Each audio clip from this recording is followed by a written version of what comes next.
Welcome back to நம்ம MP channel subscriber அனைவருக்கும் பணிவான வணக்கம். இந்த வீடியோ வந்து முழுக்க ஒரு விழிப்புணர்வு தான். ஏன்னா போக்குவரத்து அப்படிங்கிறது வந்து அதுதான் வந்து போக்குவரத்து தான் அடுத்தடுத்த கட்டத்தின் எல்லாத்துடைய வாழ்க்கையிலையும் வந்து மாற்றங்களை உண்டாக்கிக்கிட்டே இருக்கும். இது வந்து பொதுவாக ஒரு விழிப்புணர்வு மக்களுக்கு இருக்கணும் அப்படிங்கிறதுக்காக தான். இப்போ நம்ம கார் ஓட்டிகிட்டு போகிறோம், இல்லை டூ வீலர் ஓட்டிகிட்டு போகிறோம் அப்படின்னா அதுக்கு ஒரு ரோடு இருக்குது. ஸோ அதுக்காக தான் வந்து இந்த ரோட்டில் நடுவில் வந்து கோடுலாம் போட்டு வச்சுருக்கிறது. நீங்கள் காரோ இல்லை பஸ்ஸோ மேக்ஸிமம் ஓட்டும் போது ரைட்டில் தான் போகணும். அதே மாதிரி ஆட்டோ, டூ வீலர் இவங்க எல்லாருமே கம்பல்சரி லெஃப்ட் சைடில் போகணும். ஏன் கம்பல்சரி லெஃப்ட் சைடில் போகணும், கார் ஆட்டோ ரைட் சைடில் போகணும்னா அந்த ஒரு ஸ்பீடு கால்குலேஷன் இருக்குது. அப்போ நீங்கள் வந்து இப்போ நிறையா பேர் பார்த்தீங்கன்னா டூ வீலர் வந்து ரைட்டில் வருவாங்க. ரைட்டில் வர்றது மட்டும் இல்லாமல், ஏன்னா ரைட்டில் வர வெஹிக்கிள் எப்பயுமே காரு பஸ் எதுவாக இருந்தாலும் வேகமாகவே வரும். அதே மாதிரி இப்போ பாருங்களேன், இங்கே ஒரு கார் ஓட்டுறாரு, இவர் வந்து சென்டராக ஓட்டுறாரு. ஆக்சுவலாக வந்து நம்ம ரைட்டு லெஃப்ட்டுன்னு பிரிச்சுக்கணும். ரைட்டில் போகணும், அப்படி இல்லையா லெஃப்டில் போகணும். ஆனால் நம்ம ஊரில் மட்டும்தான் ஒரு ரோடு இருக்குது அப்படின்னா அதை வந்து 4 லைன் ஆக்கிக்குவாங்க. அதில் 2 லைன் தான் போட்டிருப்பாங்க, ஆனால் நம்ம ஆளுங்க மட்டும் அந்த 4 லைன் ஆக்குவாங்க. இப்போ நீங்கள் ரைட்டில் போகும்போது இல்லை நீங்கள் சிக்னலில் கிராஸ் பண்ணும்போது நீங்கள் வந்து ரைட் சைடு வாங்க, தப்பு கிடையாது. அதே மாதிரி இண்டிகேட்டர் ஃபாலோ பண்ணுறது கிடையாது. இப்போ லெஃப்ட் சைடில் போகிறாங்களா, லெஃப்ட் சைடில் நம்ம இண்டிகேட்டர் போடணும். ரைட் சைடில் போகிறோமா, ரைட் சைடில் போகும்போது கம்பல்சரி இண்டிகேட்டர் போடணும். அந்த இண்டிகேட்டர் எதுக்கு கொடுக்குறாங்க அப்படிங்கிறதே நிறைய பேர்த்துக்கு தெரியாது. அந்த மாதிரி தான் வந்து நிறைய ஆக்சிடென்ட்ஸ் நடக்கிறது.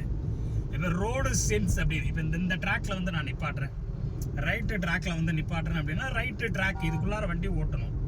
இப்போ அந்த மாதிரி ஓட்டும் போது அசம்பாவிதங்கள், விபத்துகள் வந்து நிச்சயமாக தடுக்கப்படும். நம்ம மக்கள் அது யாருமே இது அது அந்த விழிப்புணர்வுங்கிறது நம்மளுக்குள்ளேயே வரணும் ஆட்டோமேட்டிக்காக. இப்போ பாருங்க, இவர் லோடை ஏற்றிட்டு போகிறார் இந்த ஆட்டோ. இந்த லோடு ஆட்டோங்கும் போது மேக்சிமம் ஸ்லோவாக தான் போவார் இவர். அப்போ வேகமாக வர வண்டி என்ன பண்ணுவாங்க, தடுமாறுவாங்க. அப்போ வேகமாக வர வண்டிக்கு வழி விட்டிங்க பாருங்கள், இவர் லெஃப்ட் சைடு போகணும்.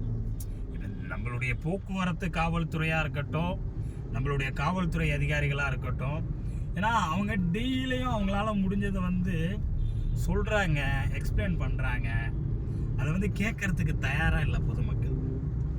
இப்போ இவர் இவ்வளோ ஸ்லோவாக போகிறாரு அப்படின்னா பின்னாடி வந்து அவ்வளோ வண்டி வந்து தேங்கும். அப்போ இதே வந்து இவர் லெஃப்டில் போனார் அப்படின்னா அப்போ ரைட்டில் வர வண்டிகள் வந்து நார்மலாகவே போயிட்டுருக்கும். இப்போ இவர் இண்டிகேட்டர் இப்போ ஒரு பைக் வராரு அப்படின்னா இவர் இண்டிகேட்டர் போட்டு லெஃப்டில் வரணும்.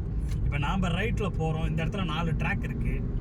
இந்த 4 ட்ராக்லேயும் பார்த்தீங்கன்னா ரோடு ரூல்ஸை ஃபாலோ பண்ணுறாங்களான்னு பார்த்தீங்கன்னா 80% பீப்புள் வந்து அந்த ரூல்ஸை ஃபாலோ பண்ணுறதில்ல. இப்போ பாருங்கள், இந்த ரோடு வண்டி ரொம்ப நேரமாகவே ஸ்லோவாக தான் போயிட்டுருக்கு. இப்போ இவர் அழகாக லெஃப்ட் சைடில் வரலாமே.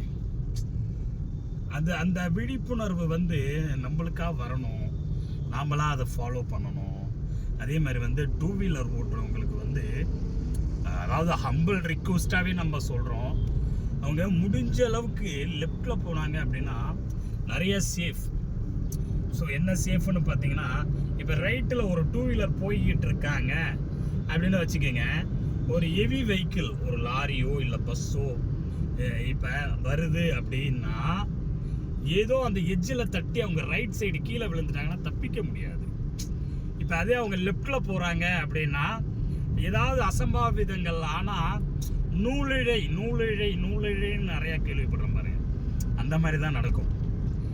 அதனால் இந்த டூ வீலர் ஓட்டுறவங்களும் சரி, கார் ஓட்டுறவங்களும் சரி, இந்த இடத்துல ஒரு 3 ட்ராக் இருக்கும்போது இந்த ட்ராக்ல வந்து முடிஞ்ச அளவுக்கு நம்ம ரைட்டில் வந்துடணும். அப்போ ரைட்டில் வந்துட்டோம் அப்படின்னா சேஃபில் இருக்கும் நம்ம. அப்போ மற்ற இப்போ இதில் இந்த இடத்துல ஒரு 5-6 கார் போயிட்டுருக்கு. இப்போ இந்த கார் எல்லாமே ரைட்டில் வந்துட்டு ஆட்டோ லெஃப்டில் விட்டுட்டு டூ வீலர் கிளியராக போனாங்கன்னா வச்சுக்கிங்களேன், இங்கே டிராஃபிக்குங்கிறதே வராது. அந்த ரோடு சென்ஸ் அப்படிங்கிறது நம்ம மக்களுக்கு ஆக்சுவலாக அவங்களுக்கு அடிப்பட்டதுக்கு அப்புறமா தான் வந்து நிறைய பேர் ஐயோ நம்ம தப்பு பண்ணிட்டோம், இப்படி போயிருக்கக்கூடாது, அப்படி போயிருக்கக்கூடாது அப்படின்னு நம்ம யோசிக்கிறோம். இப்போ இந்த ஆட்டோண்ணா இருக்காரு, இந்த ஆட்டோண்ணா வந்து முடிஞ்ச அளவுக்கு லெஃப்ட் சைடில் தான் போகணும். இப்போ இந்த ரைட்டில் போகிற லெஃப்டில் போகிற கார் எல்லாமே ரைட்டு ட்ராக்கில் போனால் இந்த ரோட்டில் வந்து டிராஃபிக் அப்படிங்கிறது இருக்காது. ஏன்னா நம்ம மக்கள் லெஃப்டில் போகிறாங்க, இப்போ ரைட்டில் போகிறாங்க. இந்த விழிப்புணர்வு வந்து நம்மளுக்குள்ளே நம்ம வரணும். நன்றி நண்பர்களே. நல்ல விஷயங்களை நம்ம சேனலில் சொல்லிக்கிட்டு இருக்கோம். நல்லது நினைப்போம், நல்லது மட்டுமே நினைப்போம். நம்மளோட எம்பி சேனல் சப்ஸ்கிரைப் பண்ணுங்கள்.